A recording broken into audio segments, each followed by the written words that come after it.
He turned water into wine, I turned whiskey into songs. Too many second chances, too many too far gones.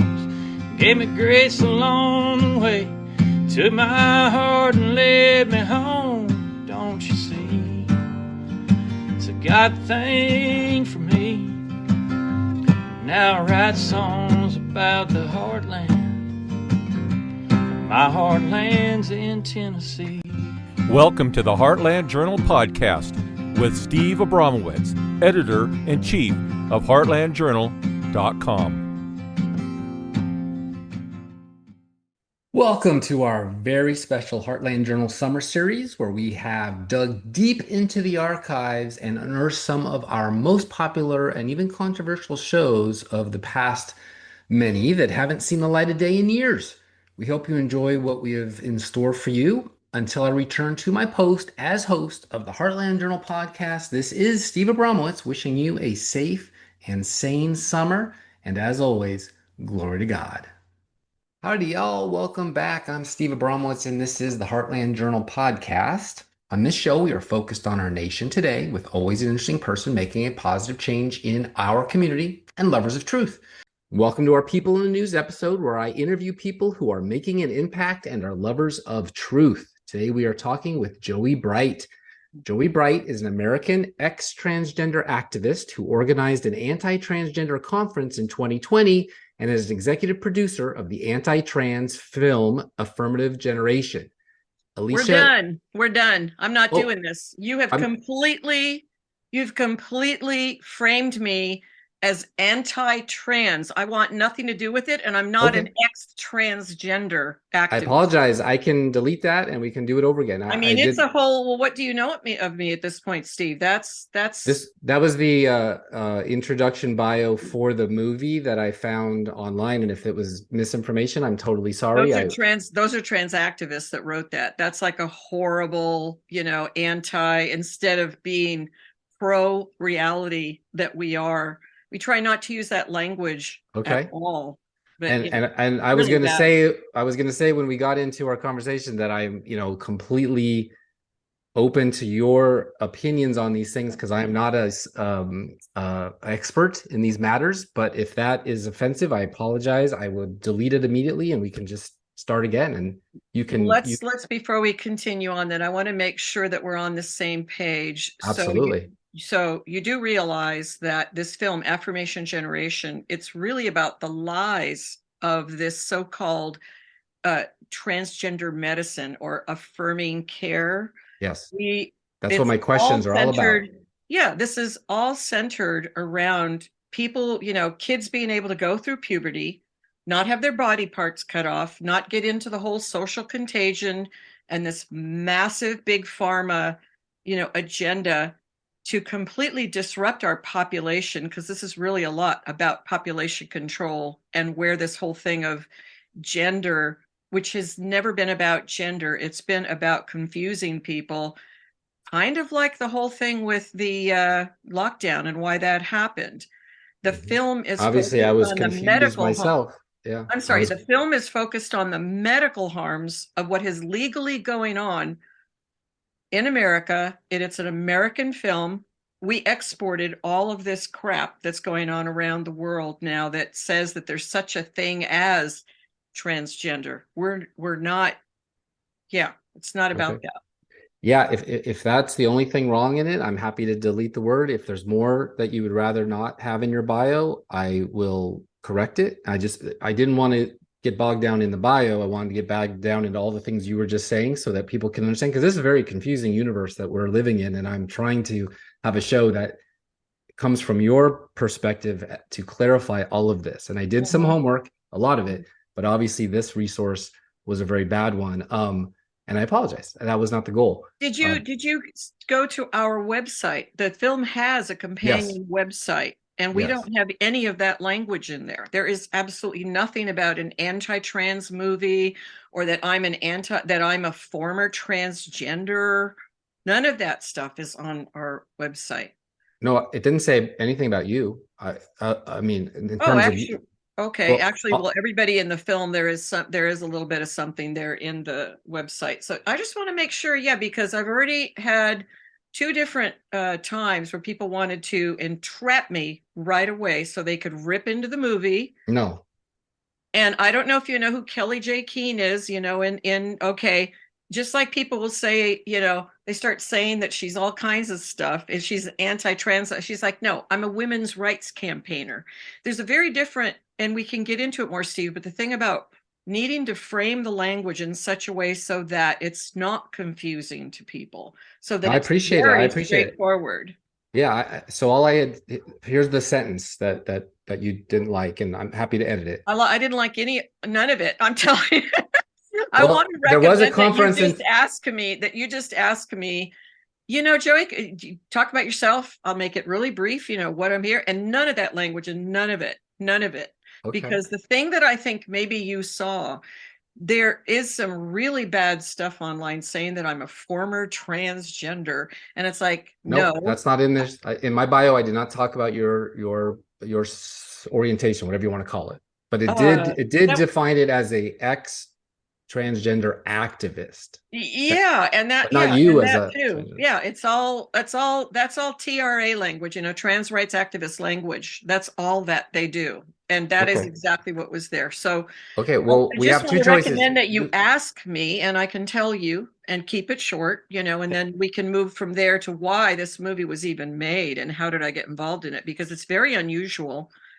So Can I say this then as your bio, and we'll just go right into it. On August 8th, 2020, Bright held the Can I Get a Witness conference. It was dedicated to the memory of Magdalene Burns and featured many prominent anti-transgender activists. Magdalene Burns was a British anti-transgender activist born May 8th, 1983 in London. Hello, Joey. How are you today? Is that too much? You don't like that either? This thing about anti-transgender, it's a lie. I'll take that word out if that's the problem. I got no problem. Phrase. It's the whole phrase, Steve, and that's the thing. And maybe, you can even keep part of this, discussion that I'm even having with you now in this, and why it's so important that Magdalene Burns, her memory, isn't labeled as an anti-transgender anything. You want me to just take that word out and put activist and just get on with the show? Yeah. I mean, the thing is, pro women and pro safeguarding of children. That's what we're all about. It's pro women's rights and the safeguarding of children. Magdalene was right there as well. Prominent pro woman activist. Magdalene Burns was a British. Same thing. Fighting for women's rights. Fighting for women's rights. Okay. Yeah. Children's activist, born May 8th, 1983 in London. And then we'll just get right into it. I did say a little bit about you were born in 1955 in Los Angeles, but we don't have to talk about any of that. I think that would be better, to leave out. It's so funny, Steve, because what you just described is something I found myself, that some trans activists wrote about my background. They had the wrong name for my parents. They had the wrong occupations. They got some parts right, but it's like really weird. And everything was anti this, anti that, Yeah, it's hard to do research on folks and be 100%, but I'm happy to just get just one little paragraph and then here we go into the show, if that works for you. Let's go. Okay.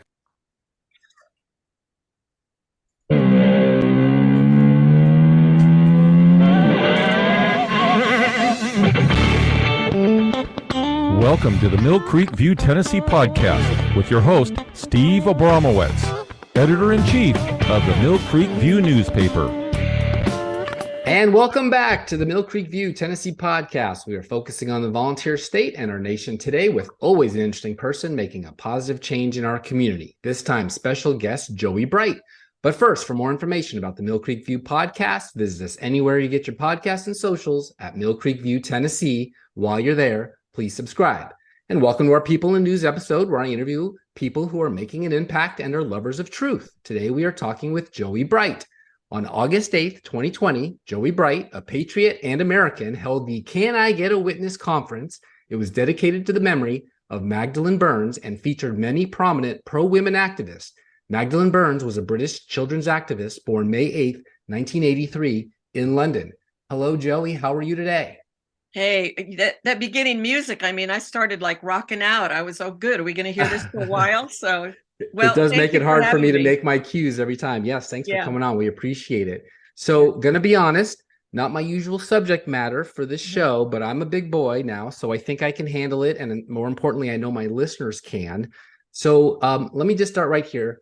Tell us a little bit about your background and what brought you to all of this activity in the recent history of you. Well, I'm a native Californian. I've been a liberal Democrat voting that way my whole life, and always been involved in so-called social justice movements, things like that. And came out as a lesbian more than now 51 years ago. I'm 68 years old now. I came out at 16 in a, again, very liberal California, blah, blah. I was one of those people that was all gung-ho for Obama. I recruited a whole bunch of people to vote, blah, blah, blah, back in 2007. What I know now about that, I don't know what I would do at all if I was put in the same position in 2023 or 24 when we're just going to be voting here. I haven't voted Democrat for years now. And Interesting. I found myself to be very, politically disaffected and homeless. And I have met thousands of people in other countries as well, comparing their political parties with our political parties and all that. I've been red pilled, I've moved way more centrist as I have watched since the 90s when I was hustled as a lesbian outside of these lesbian pop-up bars that were happening. There was somebody that came around and they had street grade testosterone. It was a young guy, good looking, like in a little Brooks Brothers suit. And he was approaching women outside of the bar, lesbians who were hanging out, were smoking, talking, whatever. He didn't go inside the bars, but he had these little blue vials and was saying, hey, and trying to be really friendly. I got something you want. I got something you need. And I had a friend who would pop just about any drug in her mouth that anybody, would hand her whatever. And she started to open the vial and take a shot, and I knocked it out of her hands. And I said to the guy, get the hell out of here, which I regretted to this day because I think I should have been really friendly. If it were to happen today, I'd say, hey, you got a business card? Mhm. Because I've always been somebody that wants to follow the money, see what's going on. And yet I didn't do it then. And I knocked the thing out of my friend's hand. And I said to the guy, what is this? And he said, it's testosterone. He yelled down the street. And I was like, oh my God, this is why so many. Now we're talking in the 90s, and I'm Interesting. talking San Francisco Bay Area, something that we started to see and notice. Now this is pre-internet also, so a lot of us communicated, and there was a community, there was a culture with lesbians and second wave feminists for a good chunk of years. Coffee houses, poetry slams, things like that, music festivals, all kinds of stuff. Now there had been men putting dresses on and saying that they were lesbians and trying to go into our festivals, our bookstores, or whatever we were doing in our culture. There would always be a couple of women that would bring some guy along. And there were a small handful of us that were saying, no, that's okay. It's not okay. That's crossing the line. Like, stay out of here. And so that has been going on for a long time. And then all of a sudden, by 2000, there were a huge number in just the San Francisco Bay community. And I mean, predominantly in San Francisco, but it crossed over to the East Bay as well, which are a lot of cities, Oakland, Berkeley, we've got UC Berkeley.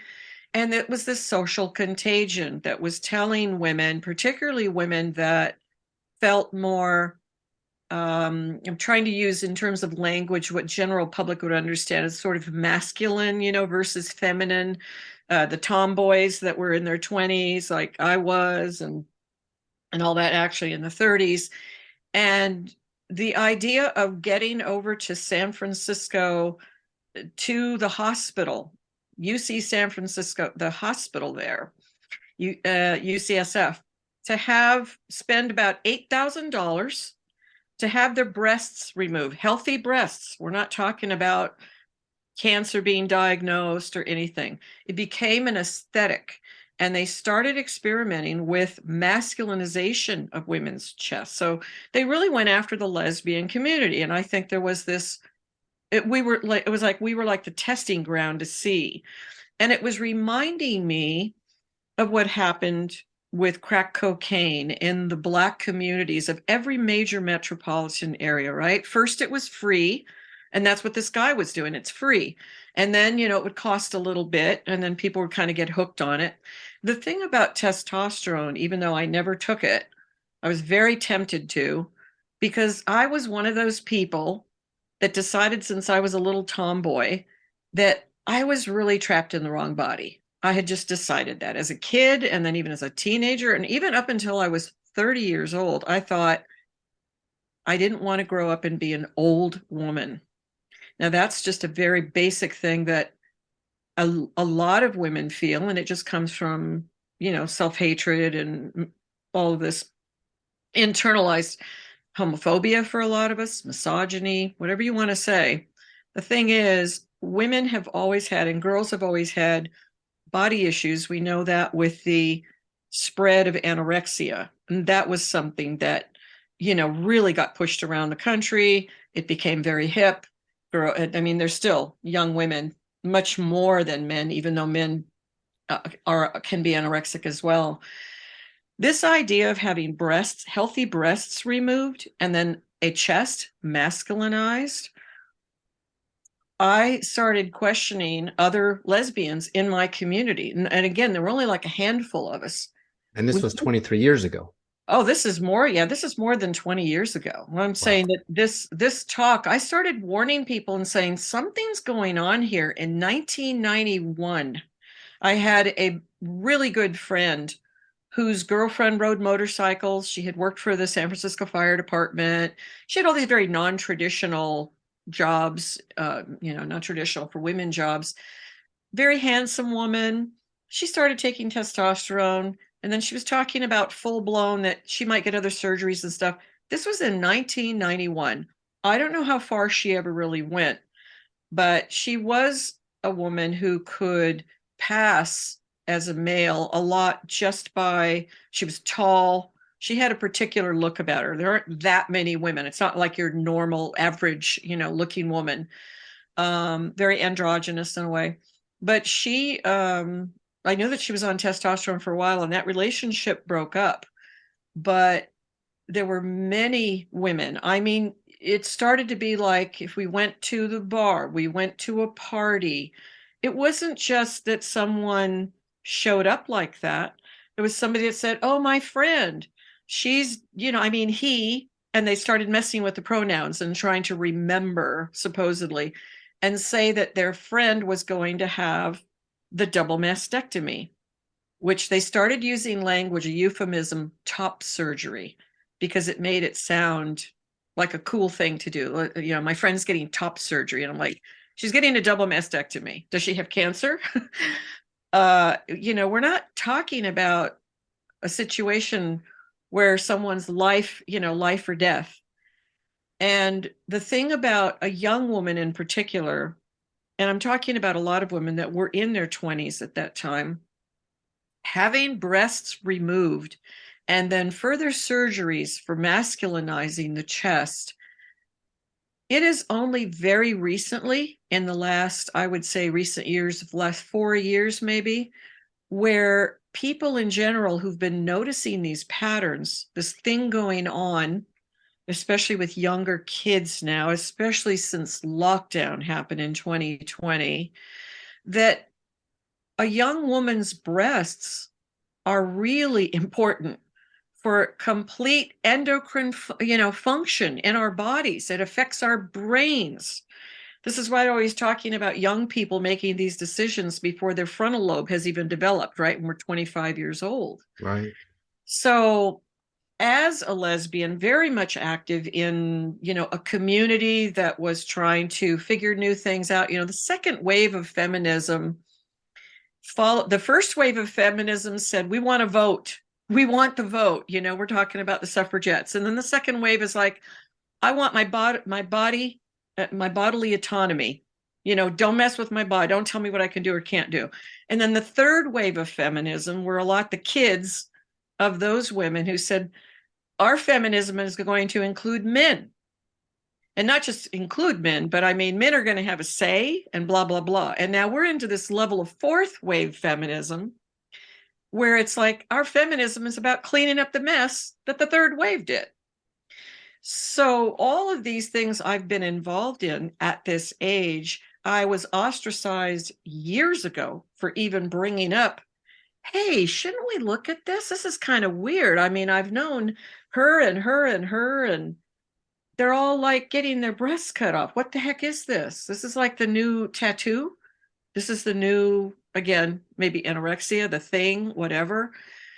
So being involved in all that and actually holding a protest in 2007 against the San Francisco Frameline Film Festival. The Frameline Film Festival is... Before we jump to 2007, can I ask you a question? Yeah, sure. In 2004, I hope I got my facts right, you began producing events and fundraisers and handling social media for artists, several artists, I think.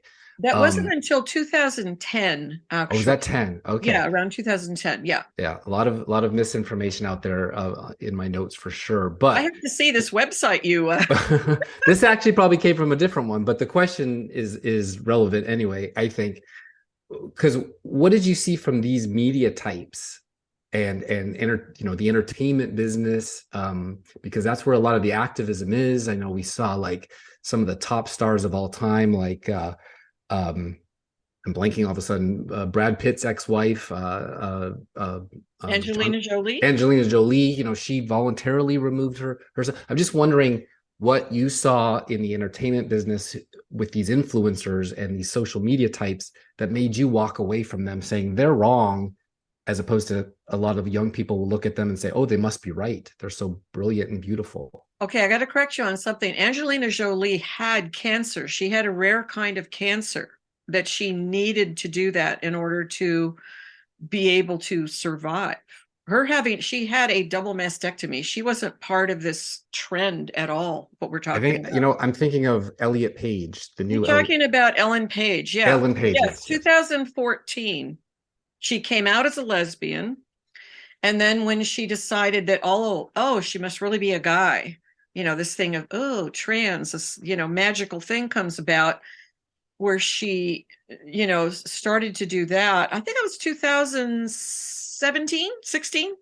Sounds right. Bruce Jenner did his thing in 2015. Okay. We've got this kind of a slide. You're asking me about entertainment and everything, Steve, which is really important. I'm glad you're asking that because it has to do with, that on the West Coast, between the West Coast Hollywood, and then we've got New York and the entertainment industry there. Both of those are heavy influencers of all magazines, television, film, radio, everything, news, supposed news, right? Right. In 2014, a man named Roderick, whose name became Laverne Cox, he was one of the stars in an HBO series, HBO or Showtime now, I can't remember.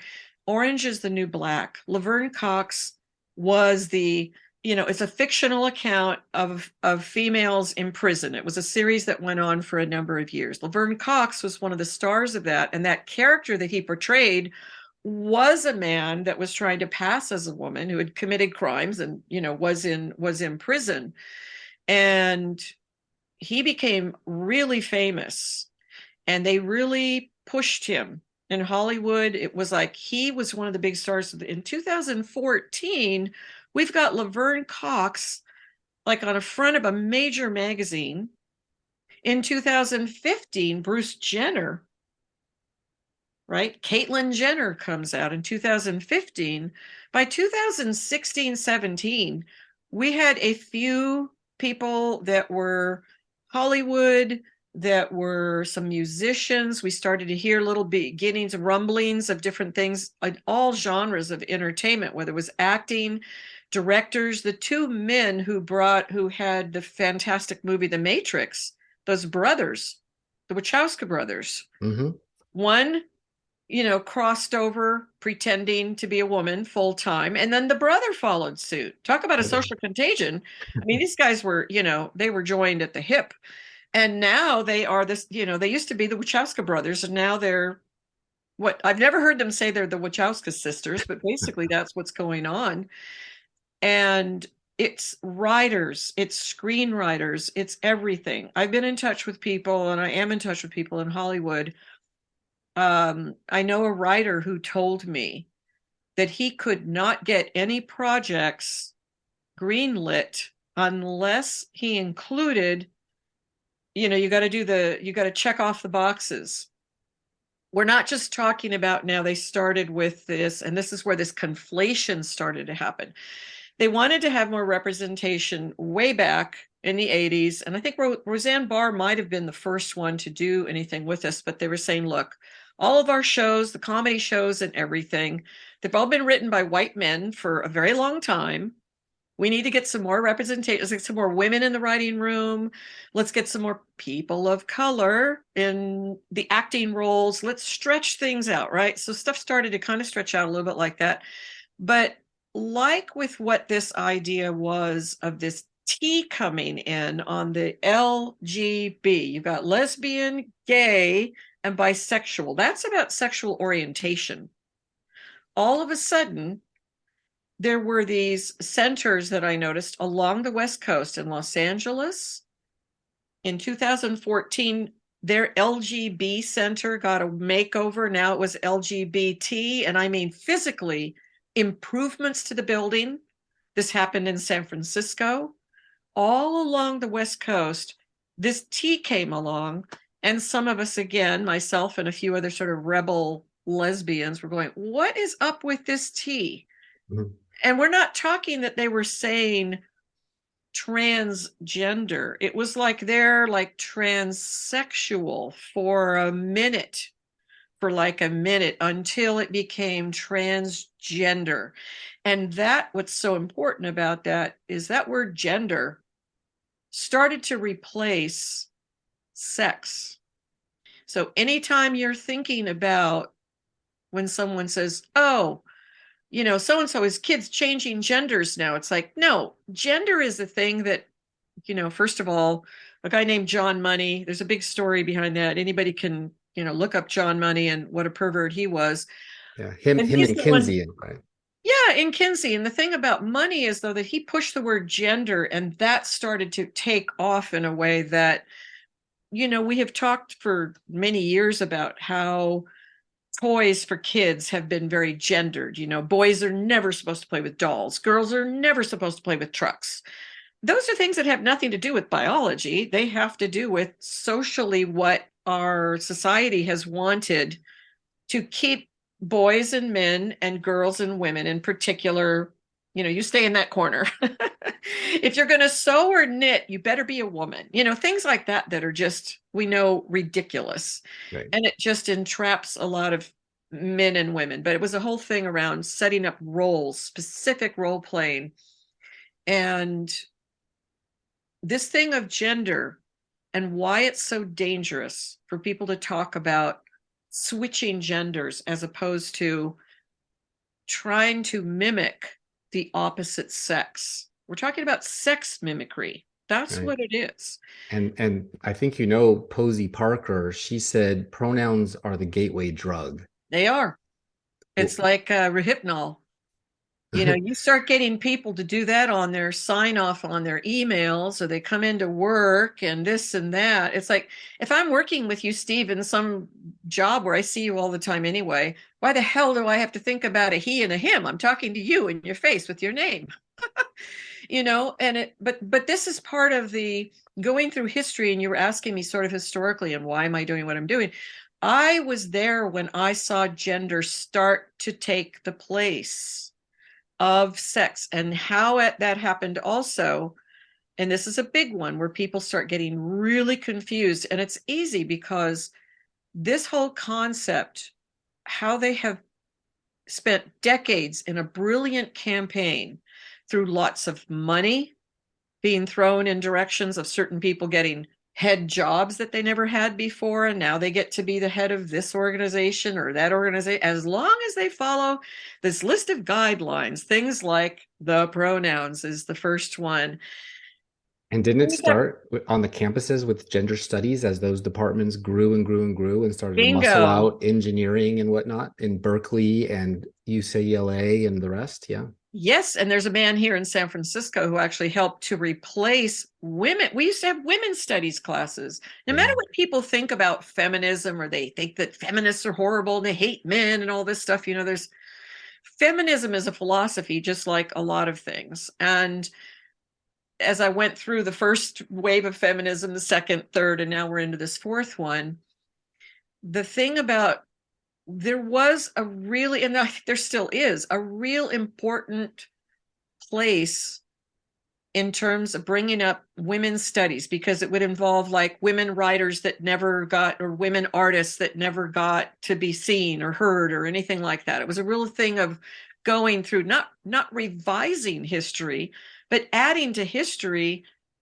the actual history of women, as opposed to just male artists, male writers, all this stuff. Women's studies had a whole bunch of that going on. And then it became gender studies. So now what does that mean? All of a sudden, it becomes this slope of the erasure of the contributions of women and girls, whatever, throughout history. But there's that thing when you say, yes, this is also about the erasure of women. Which we now see in sports as well. Oh, there we go. You're paranoid. You're this, you're that. This is the stuff that would start up. It's like, what does that have to do with, gender? And it's like all of it. Mm-hmm. But way before, and you brought it up, Steve, this thing about CRT, critical race theory, was the way that pronouns are a gateway to this whole idea of sort of magical thinking, in a way that you're going to go along with whatever whatever that craze is, that everybody's supposed to just believe that it's possible someone's trapped in the wrong body. Yeah, like our assistant secretary of health, Rachel Levine, yeah. Government, at 54 years old, fathering kids and everything, and then deciding, oh yeah, I'm a woman all of a sudden. You know what he did before that? I mean, he was in New York helping to, we call trans the gay away in kids. Okay, so these are connected. We're talking about money. We're talking about very specific advertising campaigns to get kids so confused. And we're talking about something that I, as a lesbian, what I saw was, I thought they were targeting lesbians. It never occurred to me in the 90s. I didn't know I was going to be online in 1995. I mean, I've just been online since 1995. I never thought they would go after kids. I didn't see this really huge picture of the actual destruction of children's bodies so that they would lose sexual function, become sterile. And I started to open my head as my community was getting smaller and smaller also, and literally disappearing. There's a lot of different reasons why gay culture, lesbian culture, the combination of those, and why things shifted as they did. And that we're not like any group, we're not a monolithic, let's all think alike. But there were many, many gays and lesbians who went along with this, as some of them got jobs that they never had before. Again, money coming in, offerings to be heads of departments or this or that. And just kind of this, let's not talk about the tea so much anymore. All I saw was a huge Trojan horse coming in and could not figure out why. So there were all kinds of different things that happened within our culture. And one of them was, to go back to 2007, when you were asking me about the whole, my connection to entertainment and everything. Yeah. I know that there are writers that have been forced, again, can't get projects greenlit, musicians that if they say certain words in their lyrics, that's not good. We need to change that language that could you imagine with the Rolling Stones and them telling Mick Jagger, you can't have, you can't say certain things. I mean, they were already in kind of the X-rated, if you would, in terms of, when they first started coming out. But the influence is so heavy that in 2007, in San Francisco, with the San Francisco Gay and Lesbian, it used to be called the Gay and Lesbian Film Festival. It is Frameline. It's the largest repository of gay and lesbian, and then what became queer. There's the erasure of homosexual right there, because straight people started calling themselves queer. So it's like, what do words mean anymore? Why do we have these words? They're supposed to be very distinctive things.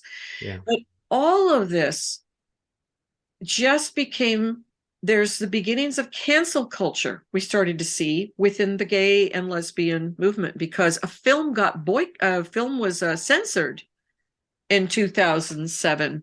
I'm sorry, you want to put this on pause?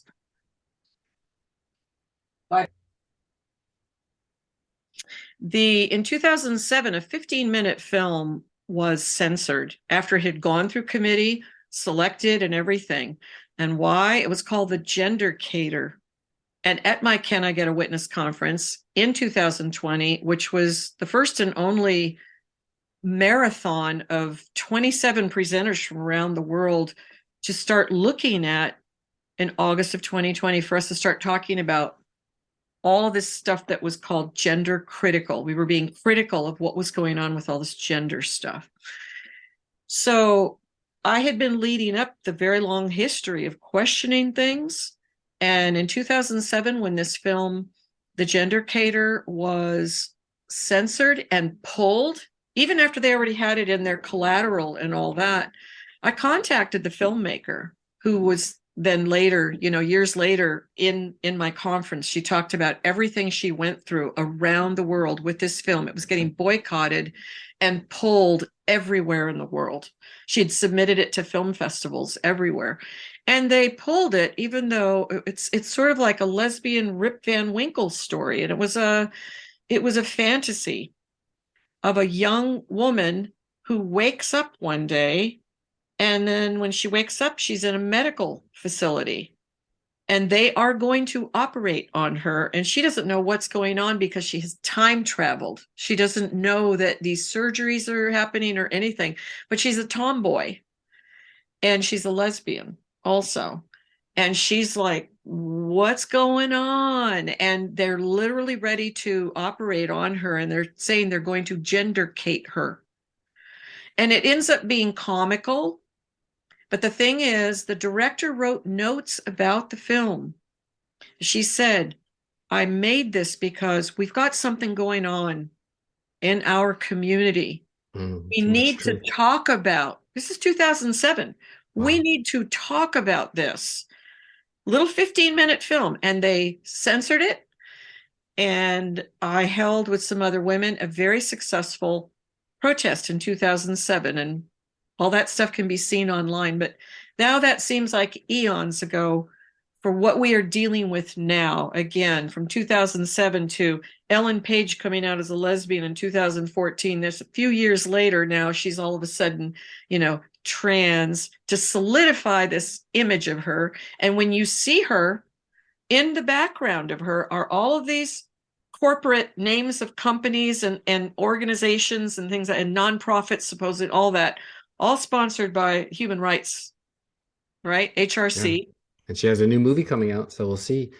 I'd like to read something to you because this is very enlightening to me. This is not my wheelhouse by any means, but you are fascinating because you have been there, done that. May I? Do you know who Andrew Sullivan is? Yes, I do. Of course. Yeah. Okay. So he just wrote something on May 19th, which was just last week. Mm-hmm. And the title of it is The Queers versus the Homosexuals. We are in a new era, and the erasure of gay men and lesbians is intensifying. This was in he is a homosexual journalist, whatever, May 19th, 2023. So real quick, it is long, but very informative about gays versus this trans political movement. And here's the final paragraph. But we have to be insistent that the gay experience is distinct and different and not intrinsically connected to either queer ideology or the trans experience. We have to demand that children's bodies, gay, straight, trans, gender conforming, and gender nonconforming, be left alone. And we must do all we can to make sure that the trans queer revolution does not result in what it seems to be moving toward, the eradication of homosexuality from public life. Yep, exactly. Because again, if they can get entire generations to focus on gender and gender presentation and all of that, well, nobody's thinking about biological sex. And you have to wonder, well, why do they want us to not think about biological sex? I mean, Steve, we've known for years that kids have been moving away literally from having sex. I mean, we don't have, and especially with lockdown, okay, 3 years ago, kids aren't jumping in the back seats of cars anymore and doing things that they're not supposed to do. You know, sex was something that was a rebellious, you know, part of you know, kids getting to know even their orientation, whether they're interested in the opposite sex or the same sex or both or whatever.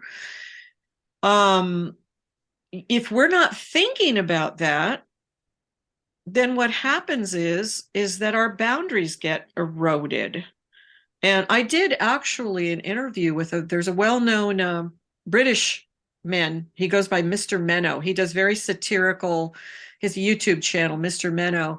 And he is a gay man who has been, he's been very pro the women's rights and child safeguarding, but he also is like, I'm a homosexual man. Why am I being called a genital fetishist? And I know lesbians that get this, you're a genital fetishist. The whole movement, I mentioned something about CRT with critical race theory in the universities first, and then it went way down below kindergarten. We know that now. Within critical race theory, to try to get a whole a generation of kids to believe that if they are not born with melanin in their skin, basically, then they're racist. And it's an inherent thing that they are stuck with, and their whole lives they have to feel guilty for it.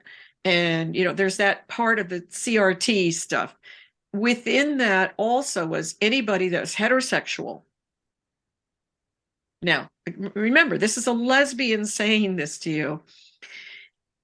Anybody that is heterosexual and white, particularly, had a double whammy put against them in the universities.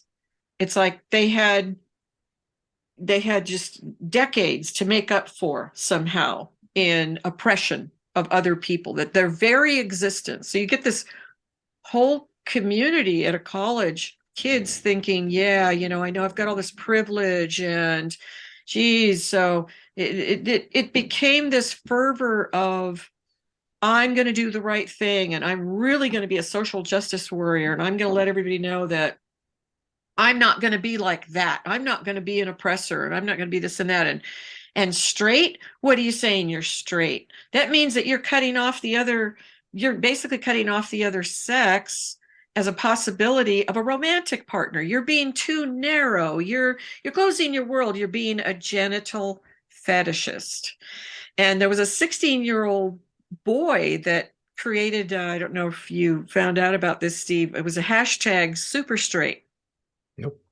Hashtag super straight came out. He's a 16-year-old kid sitting in his car doing a TikTok. And he was saying, look, I don't have anything against guys that say they want to be gals and all that, but I like girls. I like women. I'm super straight. And it became this thing. And he got in trouble. They doxed him, his mother. There goes the cancel culture again, right? If you do not fall in line with a particular thought, if you fall outside of that. So that was the first time, really, that he was a heterosexual, yes, a teenager, but a heterosexual who got the kind of crap and the fear brought into him the way that gays and lesbians had for years. I mean, we go back to there are gays and lesbians that still get murdered in the world just for being gay and lesbian. I mean, we are in the United States. It is better in general, especially in 2023, but still, there's that. So the language changing, it's not just what Kelly J. Keene, or AKA Posey Parker, was saying about pronouns. It's everything. It's people, young couples who are having a baby, and while the baby's in the womb, the in-laws or somebody saying, "You're going to raise that child non-binary, aren't you?" Hmm.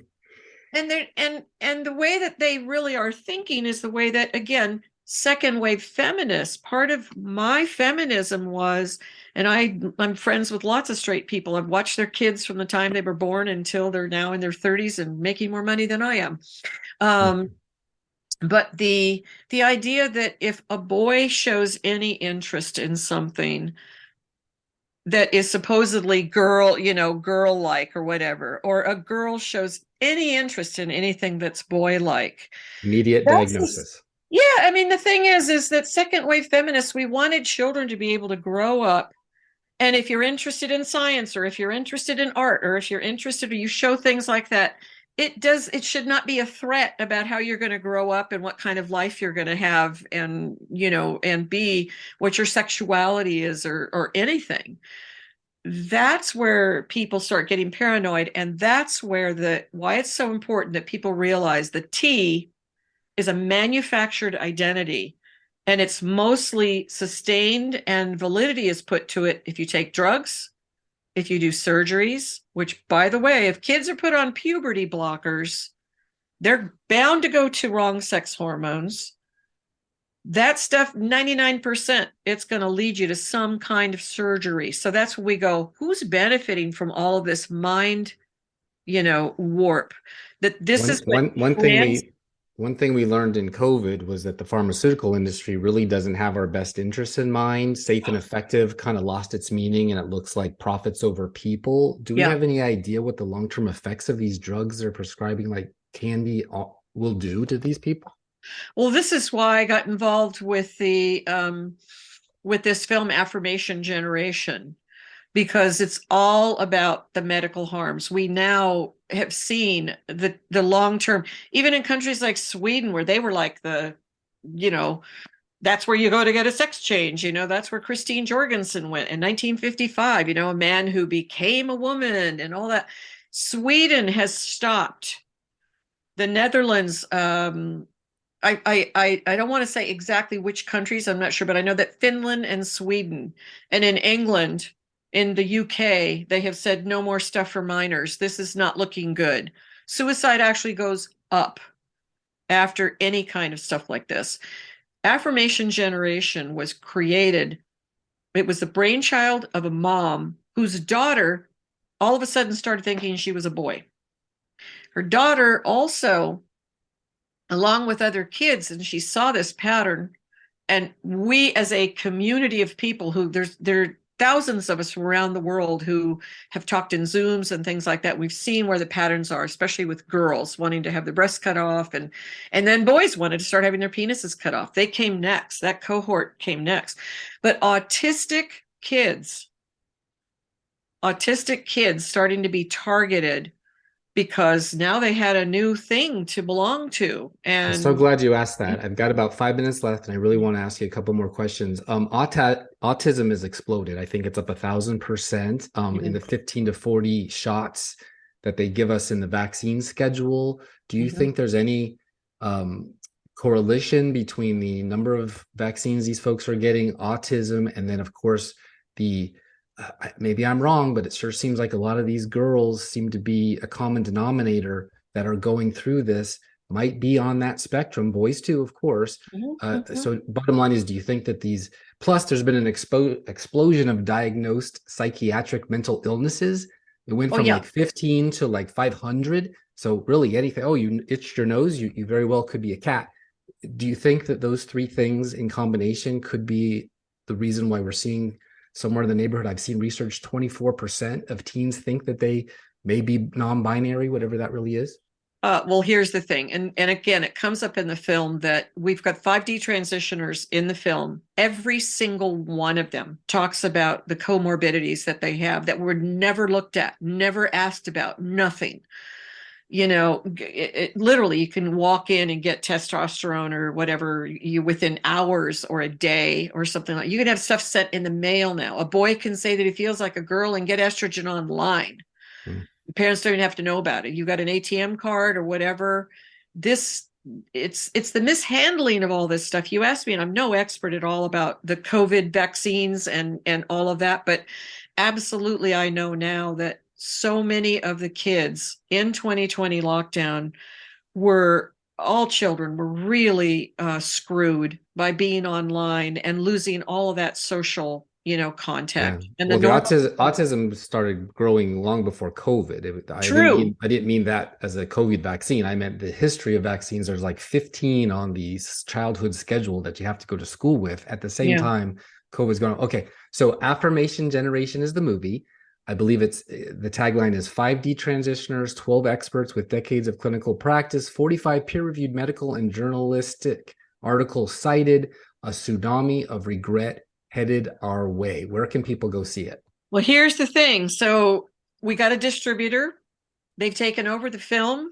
We've got a very exciting announcement. Only came through yesterday. So this is big news. Here you go. AMC theaters around the country on April 21st. Congratulations. You're going to look and see, but it's not called Affirmation Generation anymore. It's called First Do No Harm. Even better. And it has a longer title, but again, this is very new information. But AMC theaters the 21st of June around the country, and then it's going to go into, there's going to be a little bit of editing from the original version that was Affirmation Generation. And then they're going to do 2 screenings on the same day. And then it's going to be on a streaming platform somewhere so that it really officially has gone global. It will have gone global. The irony of this, again, though, is that people conflate the T with the L, the G, and the B. And June is like, Pride Month all over the frickin' place, right? But the film's coming out during Pride Month. And in that way, it's kind of a slap in the face of that. But it's also, I'm just like, please, people need to understand this is not an identity that is organic. This is not an organic movement. This is not a civil rights movement. This is completely, it's all made up. It's all made up for profit. Last question for you. If a young girl came to you today, or even a boy that thinks he's a girl, with all you know now and all your wisdom that you've acquired being there, doing that, and they thought they wanted to transition, what would you tell them? First of all, puberty does suck. It sucks for everybody, but it's natural and we need it. And it's about brain function. It's about full health. It's about having, do you never want to experience an orgasm? Do you want to be sterile? Do you want to not have full, healthy sexual function? That's just one aspect. I could go on and on. Brittle bones. How about going bald for girls with testosterone? That's why you're always seeing, women that have been on testosterone like that. I would do everything I could, learn to love yourself, stay centered, look at the things that you want to do in life. You do not need to put poison in your body. That's not authentic. It's not being authentic.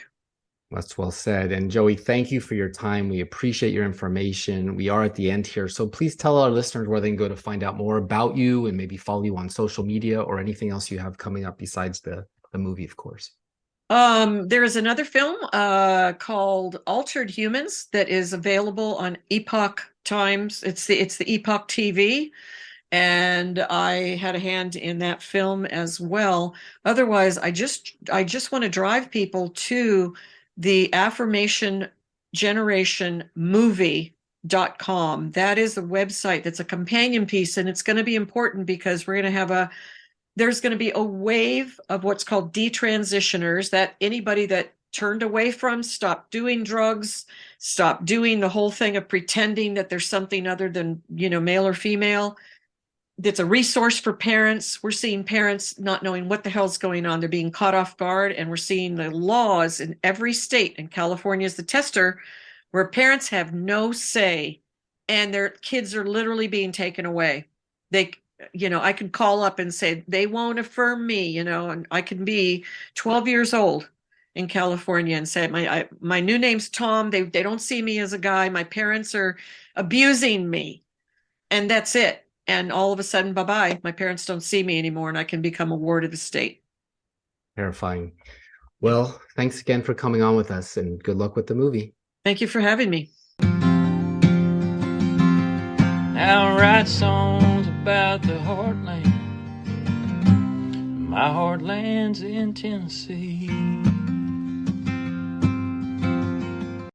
Welcome to the Steve and Steve segment of our show where we cover what we just heard. Oh my goodness. Producer Steve, what did you think of our guest, Joey Bright? Well, it reminds me that, you know what? First they came for the lesbians and no one said anything. Then they came for the gays. They said nothing. Then they came for the straight males. They said nothing. Then they came for the straight females and they said nothing. Then they came for our children and there was no one left. We need to be around to fight for our children. And that's what she's doing. So God bless her. All right. That's it for this episode. Really hoped you liked it. Oh man, I really, really hoped you liked it. Thank you, Joey Bright, for reminding us LBG ain't T. This is goodbye for a little while. I'm your host, Steve Abramowitz, editor-in-chief of HeartlandJournal.com. If you like what you hear, please subscribe, even while I'm gone, and pass it around, even in reruns. We only grow with your help, and still ad-free. Back in August. Enjoy the reruns. Maybe off air, we'll get that piece in our time. I'll work on it in Europe. Glory to God. At Heartland Journal, we don't just write about the Heartland, we're part of it. Whether you're in Montana cattle country, next to an Idaho data center in a drought, or from an Ohio manufacturing town, this is your platform. Got a story tip? A perspective we need to hear? We want it. This podcast and website exists because readers like you step up. Help us keep the lights on and the reporting honest. Visit heartlandjournal.com or our Substack, Heartland Journal, and subscribe to our ad-free premium content. Together, we're keeping authentic journalism alive in Middle America. I'm Steve Abramowitz, your host of the Heartland Journal podcast. Thanks for listening. It's a long way to Nashville from that Napa Valley vine. Put me on a road less traveled. Lord, now I know why. God knew I'd get there in His perfect time. Heartland Journal Podcast is the media property of heartlandjournal.com, where you can find news stories, commentary, and content serving the heartland of America. Any views or opinions represented on the podcast are personal and belong solely to the creator and do not represent those of the people, institutions, or organizations that the creator may or may not be associated with in professional or personal capacity unless explicitly stated. Now I write songs about the heartland. My heartland's in Tennessee.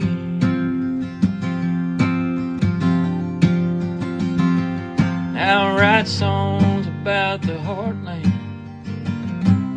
My heartland's in Tennessee.